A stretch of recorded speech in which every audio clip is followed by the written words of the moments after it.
Hola, hoy nos encontramos en el Real Club Nàutic de Cal.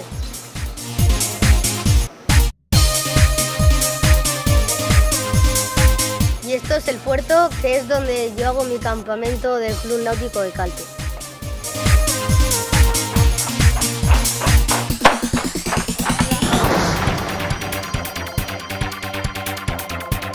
Estos son algunos compañeros del campamento de verano del Club Náutico que me van a acompañar a navegar. Yo soy Alberto.